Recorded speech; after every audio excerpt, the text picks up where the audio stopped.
And hello guys and welcome back to my YouTube channel mga kapatid. Welcome back sa One Talk PH mga kababayan. At ito na nga mga kapatid ang pinakamainit na balita. Nako mga kababayan, kapag ang salop, no, may kasabihan tayo mga kapatid na kapag ang salop puno na, no, dapat na po itong kalusin. Ito mga kababayan, DND Secretary Gilberto Teodoro mga kapatid, nagbigay na po ng kanyang pinaka-latest na update mga kababayan patungkol sa totoong sitwasyon ng ating teritoryo dyan mga kapatid sa may West Philippine Sea. At ito lang mga kababayan ang masasabi ko. Hindi po natin hangad ng giyera mga kapatid. Pero kung giyera lang din naman mga kababayan, ang pinakahuling baraha na meron tayo para maproteksyonan at madepensahan natin itong ating teritoryo na inaagaw ng China mga kapatid, abay, mangyari na rin mga kababayan kung ano mang dapat mangyari. Huwag lang maagaw ng China mga kapatid itong ating teritoryo dyan sa may West Philippine Sea. Pero bago ang lahat mga kapatid, One Talk PH nga pala nagbabalik para sa panibagong update at huwag niyo po sanang kalimutang i-like ang ating video ngayon para i-share pa ni YouTube sa iba pang hindi pa nakakapanood. So eto na mga kapatid, panoorin muna natin ang videong ito at bigyan po natin ng ating opinion at reaction. Kung magbabago tayo ng approach, sino ang makikinabang? Tayo naman, maliwanag yun sinabi na ating Pangulo, ayaw natin ng digmaan, ayaw natin ng gulo. Pero anong gagawin natin kung ginugulo tayo? Diba? Mga kapatid, maging ang ating presidente, mga kababayan, ayaw ng digmaan, ayaw ng gulo, ayaw ng giyera mga kapatid. Pero ano nga ba ang dapat nating gawin mga kapatid kung tayo na mismo ang ginugulo ng bansang China? Diba? Hahayaan na lang ba natin mga kapatid na maagaw ng China itong ating teritoryo dyan sa may West Philippine Sea? Hahayaan na lang ba natin mga kababayan na maging itong Palawan mga kapatid agawin sa atin ng bansang China? Diba mga kababayan? Kasi panigurado yan mga kapatid. Pag nakuha ng China ang West Philippine Sea mga kababayan, isusunod niyan ang Palawan. Ngayon mga kababayan, papayag ba tayo na gawin sa atin yan ng bansang China? Hindi ba mga kapatid malaking insulto yan sa ating mga ninuno noon na binuwis yung kanilang buhay para ipaglaban itong ating bansa? Tapos tayo ngayon mga kababayan sa bagong henerasyon, harap-harapan nating ibibigay sa China mga kapatid itong ating mga teritoryo? Hindi ba malaking insulto yan mga kababayan sa ating mga bayani na nagbuwis ng kanilang buhay mga kapatid para lang itaboy itong mga dayuhan na gustong sakupin ang ating bansa? Di ba mga kababayan? Gaya nga ng sabi ko sa inyo mga kapatid, hindi natin hangad ang giyera. Hindi natin nais yung giyera mga kababayan dahil walang magandang benepisyo yan para sa isang bansa mga kapatid. Pero mga kababayan, kung yan na rin lang naman mga kapatid ang pinakahuling baraha na meron tayo para maproteksyonan at madepensahan natin yung ating teritoryo na pilit inaagaw sa atin ng China mga kababayan, abay mangyari na nga mga kapatid kung ano man yung dapat mangyari. Magtago na ang mga duwag mga kababayan. Basta tayo mga kapatid na mga maka-Pilipino, maka-Pilipinas, pro-Pilipino, hindi pro-China. Tayo mga pro-Pilipino mga kapatid, ipaglalaban natin yan hanggang sa dulo mga kababayan. Kasi nga mga kapatid, tayo din ang magbibinipisyo dyan sa West Philippine Sea mga kababayan pag tuluyan na po natin itong nabawi mula sa kamay ng China. Diba mga kababayan? Ganon dapat mga kapatid ang mindset ng mga Pilipino. Hindi yung nagpapadaig tayo sa takot mga kababayan. Di ba baka bagsakan tayo ng nuclear ng bansang China. Kasi yung iba mga kapatid naniniwala sila dito sa mga pananakot ng mga kababayan natin mga pro-China. Na di mga kababayan, pag kinalaban daw natin ang China, abay, kawawa daw ang bansang Pilipinas. Hindi po totoo yan mga kababayan. Marami po tayong mga kaalyadong bansa na sumusuporta sa atin mga kapatid at handa tayong suportahan dito sa kinakaharap nating banta laban sa bansang China. Tuloy. Tapos binabaliktad pa yung naratibo. Sino ba naman na may konting sentido komon na magsasabi na tayo ang duduro sa malaking bansa na alam natin mas malakas sa atin? Tama naman mga kababayan. Ang Pilipinas hindi naghahamon. Hindi tayo naghahamon sa China. Ang ginagawa lamang natin mga kapatid sa ngayon na ay dinidipinsahan natin yung ating teritoryo na pilit inaangkin ng bansang China.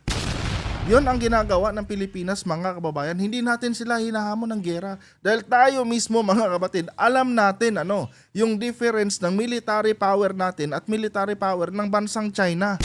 Alam natin na wala tayong kalaban-laban sa kanila mga kababayan. Ang ginagawa lang ng Pilipinas ay nagdidepensa lang mga kapatid. Dinidepensahan lang natin itong ating teritoryo dyan sa may West Philippine Sea mga kababayan. Dahil pilit itong inaangkin ng bansang China.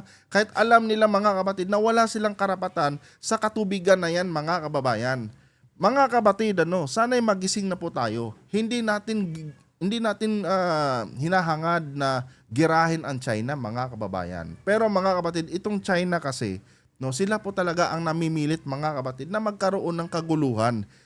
Kasi nga, sinasakop nila yung ating teritoryo. Dinadaan nila tayo mga kababayan sa brasuhan na paraan mga kapatid.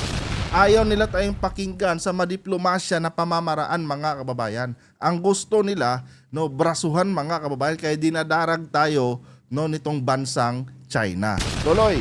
Pero no choice eh. Hindi tayo binibigyan ng choice. At tandaan natin, bansa tayo. Republika ng Pilipinas. Kapag tayo yumuko na lang, huwag na natin tawagin republika yung ating bansa. Tama yun mga kababayan. Hindi tayo binibigyan ng choice ng China eh. Kahit anong mga diplomatic na mga dialogo yung ating ginagawa doon mga kababayan, hindi nila tayo pinapakinggan. Ginagago pa nga nila tayo mga kapatid eh. 'Di ba? Iba yung sinasabi nila tuwing may mga dialogue tayo doon, tapos iba naman yung ginagawa nila mga kababayan. 'Di ba? At isa pa, tama si DND Secretary mga kapatid, Kung maduduwag lang din naman tayo dito sa ginagawang ito ng China sa atin mga kababayan, abay wag na natin tawaging bansang Pilipinas itong ating bansa. 'Di ba? Kaya nga tayo naging isang bansa mga kabatid dahil sa katapangan ng ating mga ninuno na kung saan mga kababayan pinagbuwisan nila ng buhay itong ating bansa. Kaya naging isang bansa tayo mga kababayan. Kasi kung wala tayong mga matatapang na mga bayani mga kabatid, hindi po lumitaw mga kababayan sa mapa mga kabatid ang pangalan ng Pilipinas. Baka nga siguro mga kababayan kung wala yung mga matatapang at mga magigiting natin mga bayani mga kapatid, magpahanggang ngayon alipin tayo mga kababayan nitong mga Hapon. 'Di ba?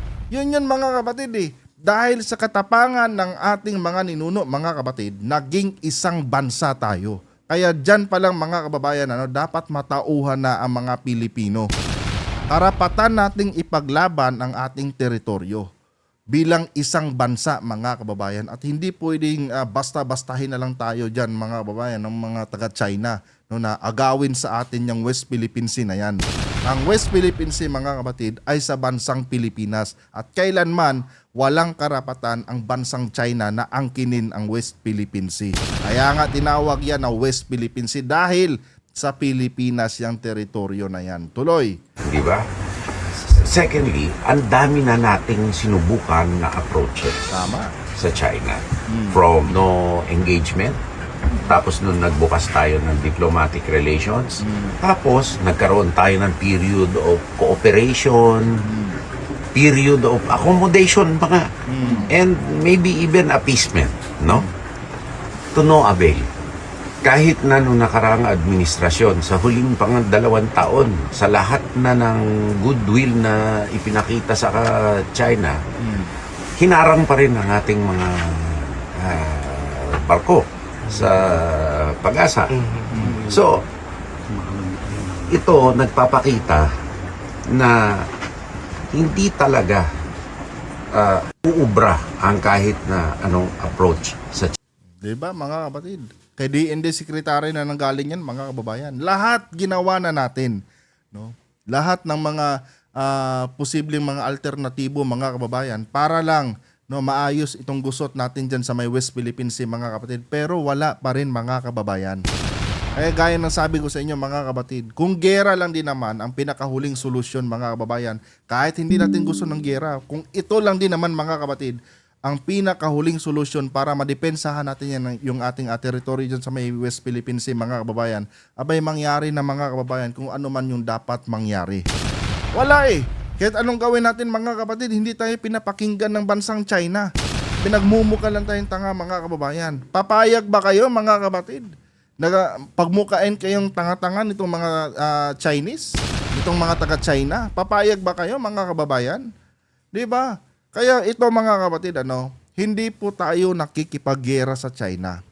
Dinidepensahan lang natin mga kababayan kung ano yung sa atin. Pero itong China mga kapatid, hindi tayo binibigyan ng ibang choice. 'Di ba? Ang gusto ng China mga kababayan, masunod kung ano man yung kagustuhan nilang gawin diyan sa ating teritoryo at hindi po pwedeng mangyari yon mga kababayan.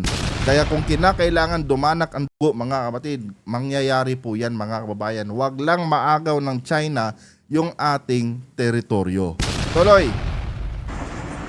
Uubra ang kahit na anong approach sa China. No? At nasa political DNA nila yan. So yan mga kababayan, maikli lang to mga kapatid, 1 minute lang.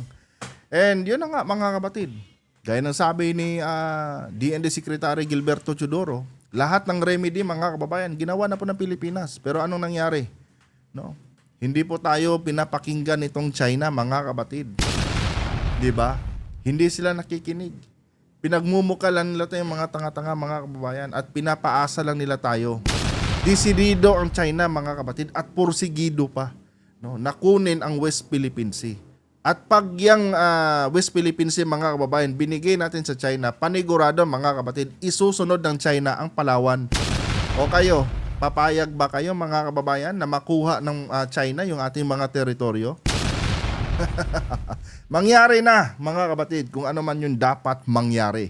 Anyway guys, hanggang dito na lang itong video na to. Kung nagustuhan nyo po yung ating content ngayon, please don't forget to subscribe at pakilike yung ating video mga kapatid, para i-share pa ni YouTube sa iba pang hindi pa nakakapanood. And pasensya na kayo mga kapatid, medyo malat po yung aking lalamunan ngayon, kaya medyo nabubulol-bulol at tayo mga kabayan. Hanggang dito na lang, adios.